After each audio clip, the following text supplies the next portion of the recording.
In baseball, sports, and life, it is probably better to be lucky than it is good. We'll tell you why Nolan Jones has been unlucky, while Gabriel Arias has been a little bit lucky. And with the Guardians' good start to the season, we'll tell you if our expectations have changed. On today's Locked On Guardians. Tanner Bybee of the Guardians, and you're listening to Locked On Guardians. You are Locked On Guardians, your daily podcast on the Cleveland Guardians. Part of the Locked On Podcast Network, your team every day. Welcome on into it's a live Thursday night edition of Locked On Guardians, but happy Friday if you happen to be listening on a Friday. This is Locked On Guardians, your daily podcast on the Cleveland Guardians. It is our favorite half hour of the day where we talk Cleveland Guardians baseball every day of the week, from the majors to the minors and the draft. Today we are celebrating a special episode. We've hit 1 million views on YouTube all time. Thank you to everybody who has tuned in over the last couple of years and has been one of the 1 million listeners. We really appreciate that. And we're here every day doing this for you. And we appreciate you being here. On today's Locked On Guardians, it's a mailbag edition. We're going to get into which prospect there this year is going to make an impact on the team. Have our expectations changed? We'll answer that question based on the Guardians' good start to the season. And we're going to start off with why Nolan Jones has been unlucky and Gabriel Arias has been lucky, and how those two things look a little bit different. Before we get into all of that today, and if you have questions during the show, please feel free to pop them in. We'll try to get to them if you're on the live show. Today's episode of Locked On Guardians is brought to you by the Amazon Fire TV Stick 4K. Turn any TV into your Xbox. No console needed. Head to Amazon.com/Fire TV Locked On to learn more. I am Justin Lada. If you're new here, I don't think a lot of people are new here, but if you are new here, I am Justin Lada. And I have been watching Cleveland Guardians baseball my entire life, and I have been writing about their minor league system and ranking their prospects since 2007 at places like GuardiansBaseballInsider.com, the News Herald, the Morning Journal, nextyearincleveland.substack.com, and I'm here every day with my friend and co-host, Jeff Ellis. No, according to the AI, it's your friend and co-host, Tanner Bybee. We should really be running with this because the AI keeps saying that his co-host is Tanner Bybee. I don't think we look anything at all alike. Just for those wondering at home, we are currently at 1,002,001 views. As my lovely co-host said over here, I am Jeff Ellis. Lovely. One of the, I figured I could, hey, totally lost my train of thought. It's one of those days, people. It's been one of those. I showed up 20 minutes late to the soccer practice I was supposed to coach today. It's one of those days. I am Jeff Ellis, one of your two co-hosts here. One of the first people brought on when they decided they wanted to expand into baseball. Nearly 1,500 episodes and over a million views later. I am still here. Before joining Locked On, I was a longtime national analyst at Scout and 24/7, focused on prospects and the draft. Thank you for all the congratulations, Jess Paul. Our next step is to get to 10,000 subscribers. That would be great. This is a mailbag edition, first, so we got to get to 5,000 first. Help us get to 5. Tell a friend and tell them to subscribe. If you know a Guardians fan who's into the Guardians and they want to be more informed, they want to hear about the prospects, they want to hear about the major league team, the draft, that this is the place to send them. Let them know to come over here. But we're going to start with the mailbag question from Andrew, one of our insiders. What is the dynamic breakdown of Nolan Jones having good metrics and poor results versus Gabby, who is, kind of have some not so good metrics, but he's having the good results? Isn't baseball funny that way, by the way, that you can have all the things go right for you metrically and not go well or have bad results, but you got a guy on your team who maybe is having bad metrics? The only thing Gabriel Arias is doing really well, honestly, in terms of how you want to, measure things by StatCast. He's got 2. Well, he's really got 1. It's really 1. It's bat speed. Arm strength doesn't really count. We already knew that. I'm talking about his barrel. His barreling's in the red. He's 61st percentile.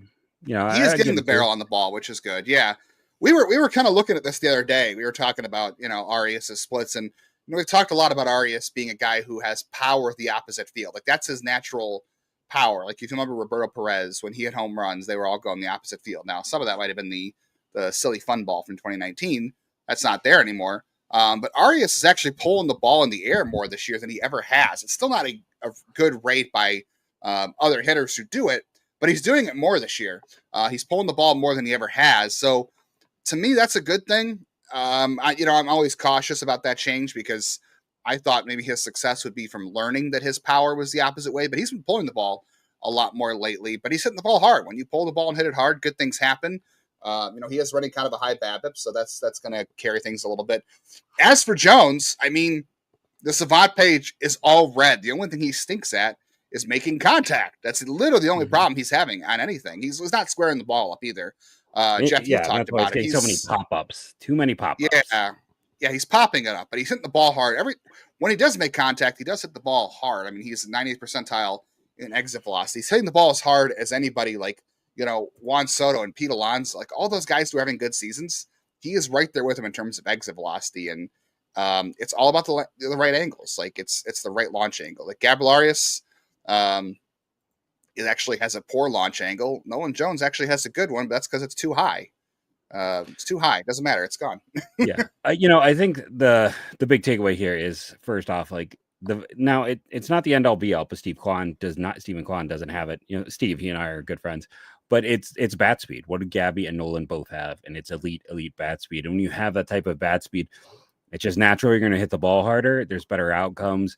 We've really seen like bat speed is a big thing. And I think with Gabby, it is interesting because, this team does kind of preach going opposite field, and I understand like the why of it.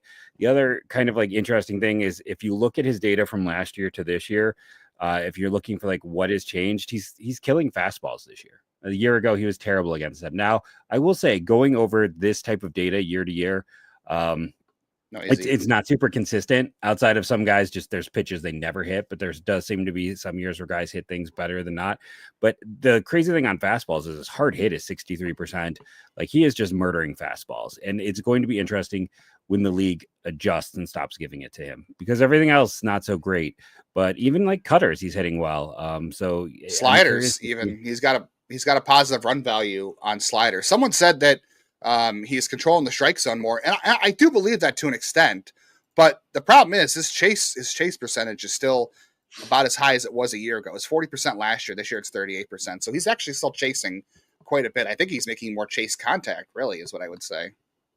100%. I do want to take a moment and say thank you to Alex in the show, one of our everydayers. Oh, appreciate that, Alex. Appreciate that, Alex. Appreciate you being an everydayer first and foremost, and then thank you for the super chat. Those are I always like to say thank you for those. But I think with Gabby, it is like he's doing a lot. And if you look at, I was talking off air with Justin about this. If you look at his Savant page year to year, it's not that he has something that's drastically changed, but he's kind of gotten better across the board. Incremental improvements across the board leads to better outcomes, and I think that is one of those. Big thank you to John. He's the one who got me to realize we had 1 million. So I do want to give kudos to where that. Yeah, thanks to John. Yeah. But incremental improvements across the board are a huge thing. And that's what Gabby's done. It's incrementally, he got better in a lot of ways. And we said development isn't linear. How many times? Here's a kid who has had some opportunities. He went, he went down to AAA. He hit well. He went out did the winter baseball, hit well. And we still didn't think he had a chance. We were still like, he may not even make this team. He worked hard. He stepped up, and he's earned the time he's getting right here. And we could talk about BABIP. I know we have another question relating to like sustainability with players. He may not be a 126 all year. That's like a near all-star level, but could he remain close to league average? That's still a starter. Like 100, give me a 105 WRC plus at virtually every position. That's a playoff team. So. Yeah, and some of the things too, like Kevin, one of our new everydayers, new subscribers, he said about the advanced data, what's the change for Arias? We kind of talked about that. He is hitting more pitches more squarely. Like, so he is actually, last year he was only hitting changeups, and that's obviously a small percentage. He wasn't hitting anything a year ago. Now in 2023, when he actually did have some good data, having a chance to play more often after, actually the data was pretty bad going back to then. So last year it was not a lot, but this year he is hitting more pitches and he's hitting them harder. And we know he kind of worked on his stance change too. He's got, his hands are a little bit higher. I think it gets him at a hitting position a little bit easier too. It's making sure he's covering more parts of the zone. So it's changing, kind of I almost feel like it's changing the path of his swing. And his bat speed has always been very good. He's always had good bat speed. And that is something that really helps in these situations. So he's not even hitting the ball any harder than he was a year ago. Actually, last year he hit the ball a little bit harder. So we'll see if this sustains or not. But again, we keep saying we'll take it while you can get it. I don't know if it'll keep up, but there are changes here at the very least that tell you that I think he's, like you said, is he a league average starter? Maybe. If you put him at shortstop, I think he is, because if you can get this level of offense from him and the defense he can give you at shortstop, I think that makes you a major leaguer. I mean, at second base, it's fine too. Obviously, he's not, Andres Gimenez at second base. Nobody is, but the defense he can provide you up the middle, plus the offense he's been able to give you this year, that is a major league starter, which, to be honest, I don't know if we ever thought we were going to see that from Gabby. Like, I don't think we ever thought we were going to get to this point. But like you said, Jeff, development isn't linear. And this is why you keep giving guys chances. You keep doing that because if you believe in the talent, if you've committed the time to them, you want to make sure you see it through and you don't send them on their way and lose a guy to another organization. All right. We've talked a lot about Gabriel Arias a little bit. We've got some more questions we'll get to. One of the big ones coming up is, have our expectations changed? The Cleveland Guardians are off to a pretty good start, despite some very strange metrics and strange play. Has that changed how we feel about how this team is going to finish this year? We will get to that next on today's Locked On Guardians. Boy, am I excited to tell you guys about Trade Coffee. If you are gearing up for back-to-back meetings, if you're shuttling kids back and forth to activities, or you just have an endless to-do list, the morning sets the tone for everybody. You should start with a perfect cup of coffee that's crafted just for you. And that is where Trade Coffee kicks in. I got my pack right here. I'm telling you, this stuff is really good. Trade is the #1 coffee destination in the U.S. It delivers fresh, incredible coffee from over 50 of the country's top roasters. So if you like cold brew, if you like pour over, they have a roast you love. The best thing about Trade Coffee is they give you a quiz to match up with your flavor profile, your favorite tastes, what kind of coffee you like, what kind of flavors, and they're going to give you something that matches you. So when you go to the grocery store and you're just kind of looking for coffee and you're just going by the selections they have on hand for you, Trade Coffee is actually matching a flavor profile for you specifically, your own taste of coffee. My kitchen every morning smells like a cafe, a coffee house. It is so good. I have the heirloom blend. It has strawberry, fig, brown sugar. It smells like a coffee shop. It's amazing every moment. That quiz takes just a minute, and it's going to get you the first bag. And if they don't get the first match perfectly for you, they're going to replace it for free until they get the perfect match for you. So if you're a coffee lover, check out Trade Coffee. This is the brand you want to check out because they're giving you that kind of guarantee. And I'm telling you, it smells great. It tastes amazing. They have something for everybody. And if right now, Trade is exclusively offering Locked On Guardians customers 50% off a 1-month trial at drinktrade.com/LockedOnMLB. That is TRADE.com/LockedOnMLB for 50% off a 1-month trial. And if you didn't know, you should know, your Fire TV is also an Xbox.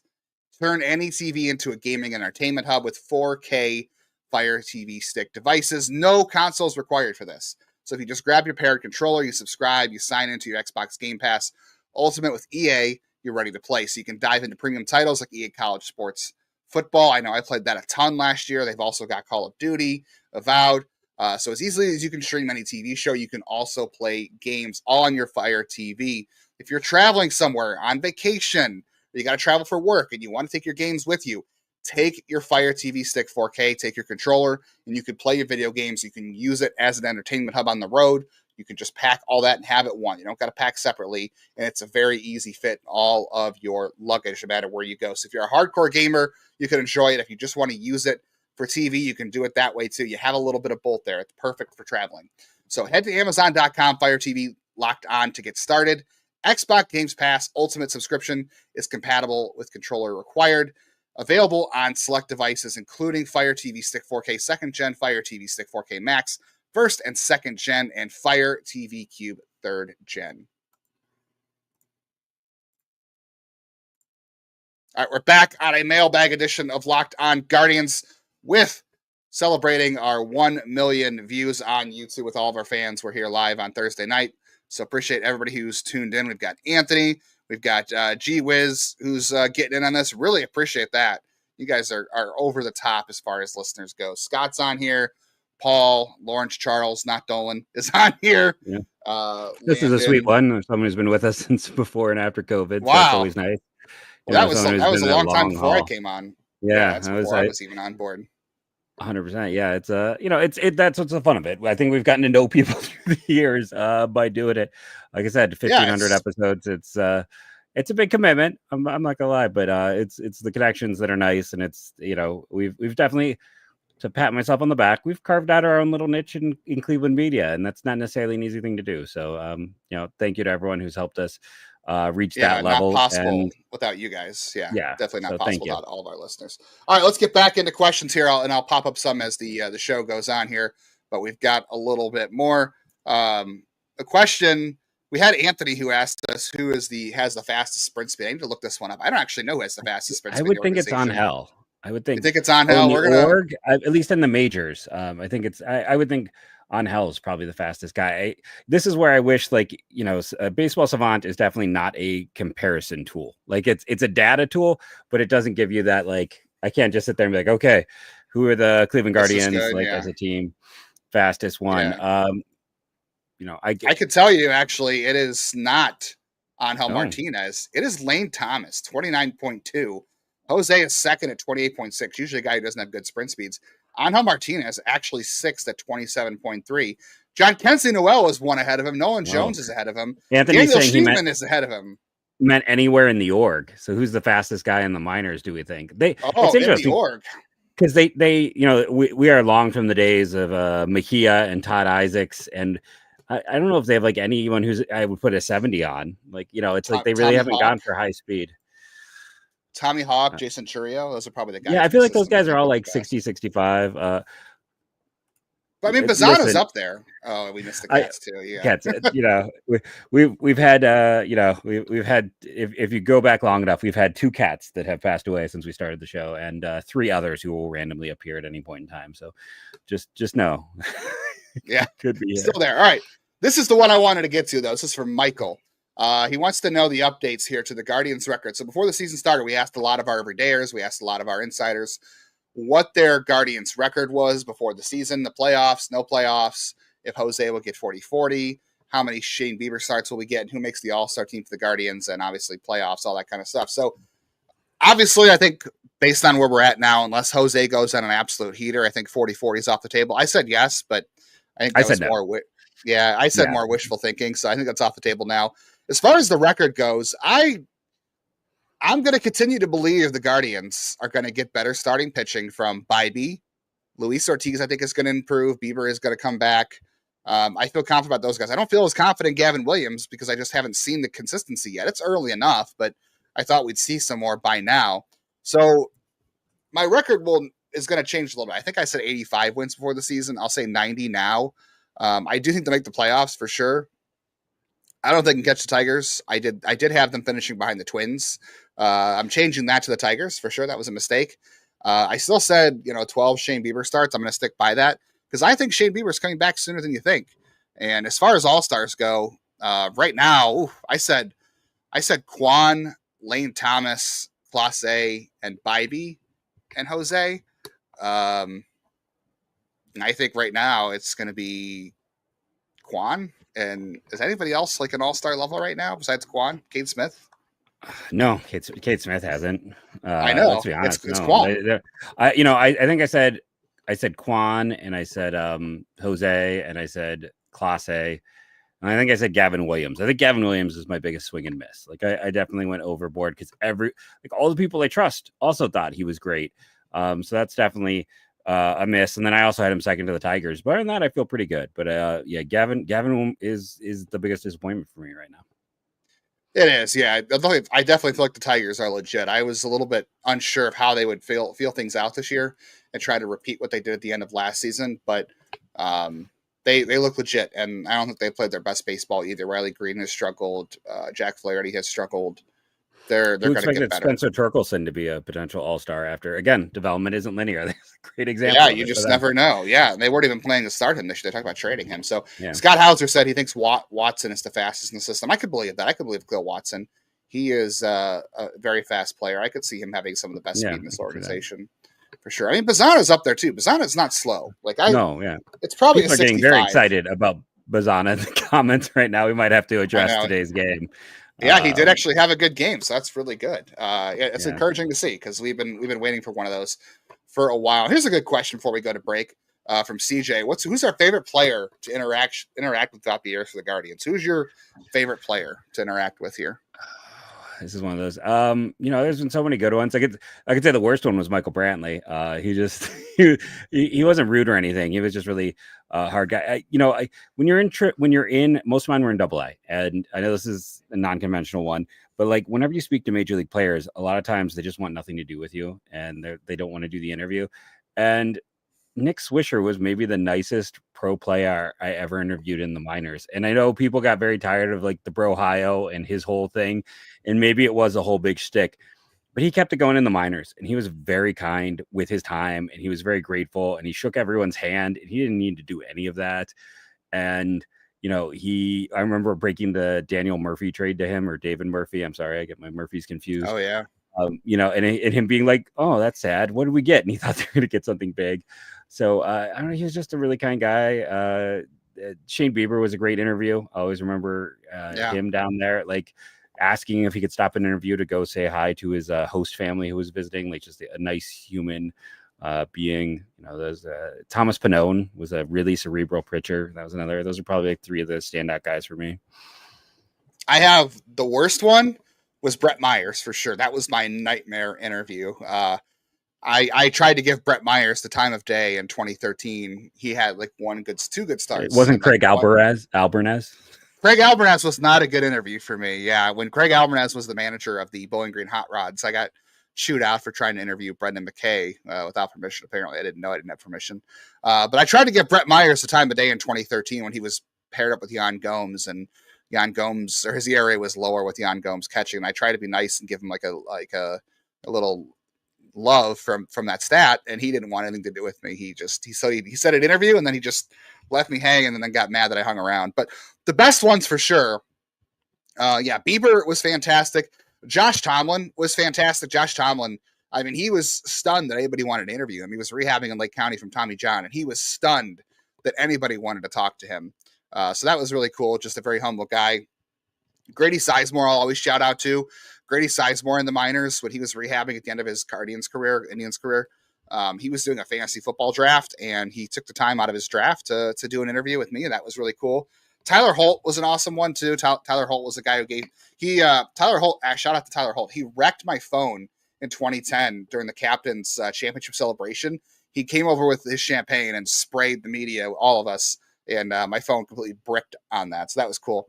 And then, shout out to Tanner Bybee. We've had good interactions with Tanner Bybee over the last several years, so you can't not shout out the official spokesman of Locked On Guardians, or my co-host, as AI thinks. All those interviews, every single dude we've had an interview with, Hunter, Tim, Cooper, Tanner, Tim, Cooper, everyone's been spectacular. We have not had a bad interview from one of them, so you could put every single one of those guys on that list. All right, we got some good questions coming in from the chat. We've also got to get to which prospect we think is going to make the most impact on the Guardians roster later this season. That is all coming up as we celebrate 1 million views on YouTube on today's mailbag edition of Locked On Guardians. First, though, let's talk about our good friends over at FanDuel. You know them, you love them. The NBA playoffs are in full swing, and every night delivers highlight-worthy performances, major momentum shifts, can't miss moments. Whether it's a game-winning shot or a breakout player, there's never been a better time to get in on the action. FanDuel makes it easy to stay in the game before tip-off and live. With player props, performance trends, same-game parlays, fans have more ways than ever to play smart and win. I mean, it's been a crazy playoffs. The top seats in the East, both being down 2-0. I guess I can say that way. Over at the NHL side of things, I've been actually paying a little more attention. That's kind of my favorite winter sport. It was my favorite sport to play. So, I'm definitely pulling for the Jets. I feel like right now you can get after a rough first series, the Jets are the 1 seed. You can get some good odds on the Jets because no one are believers right now because Hullebuck's gotta prove it. So if you're new to FanDuel, it's a perfect time to set up. Head over to FanDuel.com and place your first bet. If it wins, you'll get $200 in bonus bets. That is one of the highest amounts they ever give in bonus bets. So make every moment more with FanDuel, the official sports betting partner of the NBA. Today's episode is also brought to you by Epicor. Every team knows the value of hard work, taking pride in what you build, practicing every detail to get the best results. But no one player, no matter how amazing, can do it alone. Working together makes getting the win easier. At Epicor, the All-Stars are the hardworking manufacturers and distributors who create and develop, or I should say, and deliver the things we all need. From aerospace to electrical to medical devices, Epicor ERP solutions are created by industry experts to help make every day easier. Seeing your whole supply chain is easier. Managing logistics is easier. Responding to price changes is easier. From small businesses with big dreams to growing enterprises with global vision, we'll equip you with the right tools to move forward, think ahead, and lead the way. Because as the clock ticks down, you need to make the most of every hardworking minute. Easier doesn't cut corners. Easier takes the lead. Discover your success at www.easierwithepicor.com. That's www.easierwithepicor.com.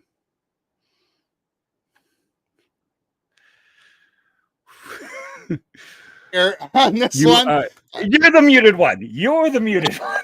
I'm muted, but you were waiting for me to do that, weren't you? You've been waiting for me to get one of those. Okay, well, I have one compared to your like 80. So scoreboard. Yeah, someone said Bybee had to be in the other top. Absolutely, Bybee had to be in the other top. All right, one of the other good questions we got in the mailbag this week too was which minor leaguer, this is from Trent, which player in the minors do you see making the most impact on the team this year? I've kind of waffled on this one, I have to say. At the beginning of the year, I would have said Juan Brito, and I still think it could be Juan Brito. I mean, look, if they don't get contributions from Nolan Jones, by next month, by the end of this month, Chase DeLauter's out there doing rehab games. I wonder if they make a change from Nolan Jones to Chase DeLauter if he's finally healthy. I want to say Parker Messick too. I want to believe in Parker Messick. I was going to say Messick. That was who I was going to say. Yeah, I could see Messick, but my question is, who does he replace? Because you've got Cantillo that's up there now. Does he go into the rotation? You've got Slade Ciccone, who someone asked about. You've got Nikhazy. I would rather see Messick than Nikhazy, I'm going to be honest, because as much as I always like Doug Nikhazy, I want to see Parker Messick because I think the stuff is better at this point, and obviously the control is better too. I just don't think Nikhazy is a guy you can run out there unless you absolutely have to. So I would like to say Messick, DeLauter, Brito are all guys. I wouldn't rule out Franco Alamon or Nick Enright either. Nick Enright, by the way, are the next two guys. Yeah, Alamon should make his debut at some point this year. So should Nick Enright. They're both on the 40. They're both finally healthy. Thank God for Nick Enright. If you didn't read Zach's story on him battling, there's no one you want healthier than him. Yeah, Nick Enright, one of the best dudes too. I haven't had a whole lot of chances to talk to him, but he's also a really good dude. Let's see if we got more. I'll throw in Magnus Ellerts because he's still got my favorite name in the minors, but he's probably Magnus Ellerts. Yeah, Jake, Justin the Mute Man Lada now. Yeah. I do want to throw in. I think this is a fun one we got in the chat. I think this is. Go for it. No, go ahead. If the MLB allowed trading of picks, do you think the Guardians would prefer picks or prospects in trades? So I think I'll jump in first on this one. I think they would still prefer prospects because they're more developed, but I think there are points where they would prefer picks, like specifically if they, there's a draft class they liked. And we've seen this to a small degree with a lot of teams this year adding players from last year's draft class. The teams missed out on some guys or like some guys. Cleveland, went and added Hartle and Mitchell. The player to be named later in the Quentin Prester deal was another guy from last year's class. I think you still prefer the prospects because for the most part, they're closer. But I think like in a year where you have more draft money, when they're picking close to the top, I think they would have preferred picks. So yeah, that all depends. I think the hard part on that is I think if all teams could do it, if they didn't believe in the draft class, those picks wouldn't have a whole lot of value. Like if you had, no one wants to pick top 10 this year. Right. Everybody would trade down, so those picks wouldn't carry a whole lot of value. So, but the pool value is still there, so it would still balance out. The money is still there. You're right. Yeah, the picks themselves wouldn't be as worth that. It would be the money. So you'd be trying to buy the best player down you could out of that group. So it really depends on who you think is willing to buy down. That's mostly going to be a high school player. So you really have to like the high school class. Yeah, it really depends on how you feel about the class. I think it depends on the year and who's available. We get another prospect question we could squeeze in here too from Emily. If we're buying or selling Alfonso and Rosario on a breakout this year, I watched that game tonight. I will say I watched him play on MILB TV. I'll be at the captain's game tomorrow. So shout out if anyone's going to be there. I'd love to talk to anybody. he had a 13 pitch at bat tonight, and he was fouling everything off. He was taking good pitches. He's not walking as much. His swing percentage is way up. So I'm kind of curious about that. But yeah, the strikeout rate is way down. The contact rate is way up. He pulls everything. He hits everything hard. He looks like a good athlete. I'm really high on Rosario this year. When I first got him, I was excited. And then I watched him in low A last year after the video. And I was a little bit down because I thought the swing was a little bit grooved. But the approach this year, the change in approach that quick, because Jeff and I have talked all the time about how guys don't change their approach. He kind of has. So it's aggressive. We'll see how that holds up. But I like him more now than I did back in March, I will say. I definitely like what I'm seeing. Yeah, I mean, I think I'm higher on him now than I was in March, just because it's, we're getting to see him do a lot of things. I'm always curious to see. We've seen a lot of the guys with a similar approach really have success at that level, but I think that he's an interesting ceiling player. Like, would I be talking him top 15? No, but would I be looking at him as a top 20 guy? I think so. I think he's like maybe late teens, early 20s for me, which is an uptick. Yeah, he's raised his profile a little bit, yeah. I will say, too, because he can play the outfield. He's a good defender. He's got a great arm, so that's all a lot of fun. We did get a question from Patrick real quick about what Gavin Williams needs to do to get back on track. I think we've talked about this before. Yeah. He's got it. It's the sequencing. He can't throw 50% fastballs, I don't think. And he also has to locate his spin for strikes. It's the same problem Tristan McKenzie had. It's not as bad in terms of control, but his fastball is hittable when it's 50-50. And if you can't throw the breaking stuff for strikes and you're not throwing it more often, teams don't have to respect it. Somebody else also asked about a statue for Jose Ramirez. Look, Scott's 100% right. If there is no statue of Jose Ramirez at the end of all this with his helmet coming off, then what are we doing here? I know we're running out of time. Should we? Here's my idea. I'm just gonna throw this to Justin and put incredible pressure on him. We have to try to keep it under like 33 minutes. That's just kind of a network rule, even with 4 ads. Do people want us maybe to come back and we can do a live show that isn't the main show and maybe do post-production and do we'd have to do a different we'd have to do a new link. It'd be a brand new video. So do people want that? Do you want us to keep it's it'd be more of a free flowy post-production, still taking questions type of deal, just because we gotta stick with our league mandates, but if people want to do that, I think I'd be up for it. I'd be up for going live too while we're working on